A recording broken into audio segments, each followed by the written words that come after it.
14 फरवरी को रिलीज हुई फिल्म छावा ने शायद विनीत को वो पहचान दिला दी है जिसके वे हमेशा से हकदार थे। इस फिल्म में उन्होंने छत्रपति संभाजी महाराज के दोस्त कवि कलश का किरदार निभाया है। विनीत कुमार गैंग्स ऑफ वासेपुर, मुक्काबाज और हाल ही में रिलीज हुई फिल्म छावा में दिख चुके हैं।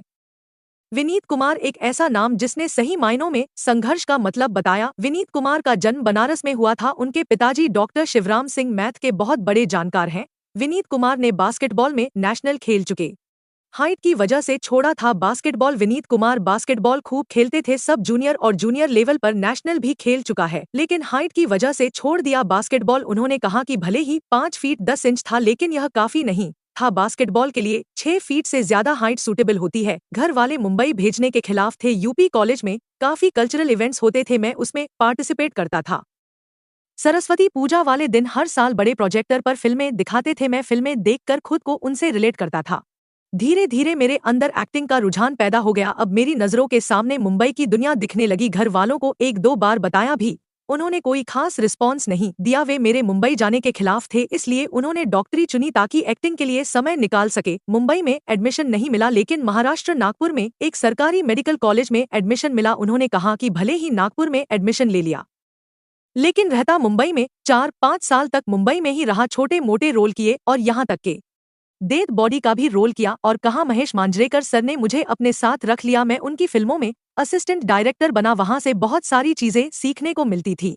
और बाद में मेडिकल कॉलेज में चोरी पकड़ी गई। महीने के 20 दिन मुंबई रहता तो बाकी 10 दिन नागपुर जाकर सारा कोर्स कंप्लीट करता था। कॉलेज के डीन को पता चल गया कि मैं क्लासेस कम अटेंड करता हूँ, साथ ही दूसरा काम भी करता हूँ। उन्होंने मेरा एडमिट कार्ड रोक दिया। उसके बाद मैं पूरे 1 साल कहीं नहीं गया, सिर्फ नागपुर में रहा और 100% अटेंडेंस मेंटेन की।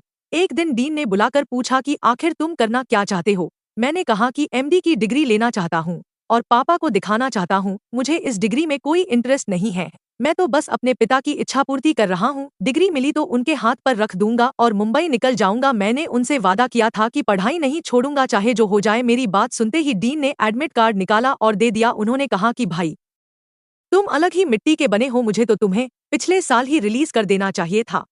इस तरह मैंने एमडी की डिग्री पूरी की और पापा के सामने जाकर रखी और वापस मुंबई निकल गया। और उन्होंने बताया कि बनारस में एक बार महेश भट्ट से मुलाकात हुई थी। बनारस हिंदू यूनिवर्सिटी में महेश भट्ट साहब आने वाले हैं।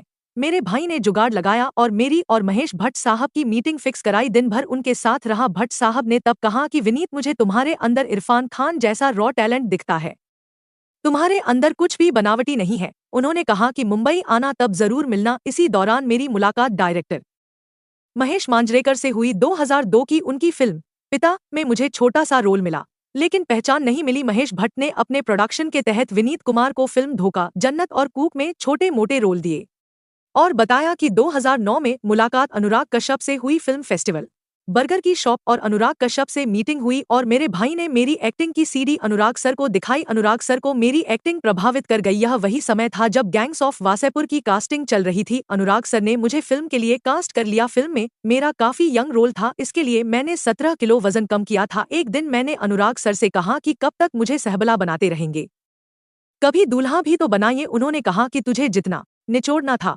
निचोड़ लिया है। मैं फिर थोड़ा संकोच में आ गया, अब कैसे काम मांगूं, और बताया कि फिल्म मुक्काबाज की कहानी लिखी और स्टोरी के बदले 1 करोड़ तक दे रहे थे, लेकिन उनकी शर्त थी कि फिल्म में एक्टर कोई और रहेगा। लेकिन विनीत कुमार इसके लिए कतई तैयार नहीं थे, वह खुद हीरो बनना चाहते थे। जब कहीं बात नहीं बनी तब मैं फैंटम फिल्म प्रोडक्शन कंपनी के पास पहुंचे। अनुराग सर इस कंपनी से एसोसिएट थे। चूंकि वह उन्हीं के जरिए फैंटम तक पहुंचे थे तो सोचा कि एक बार उन्हें भी कहानी सुना दूं। कहानी सुनते ही वे खुद ही फिल्म डायरेक्ट करने को तैयार हो गए।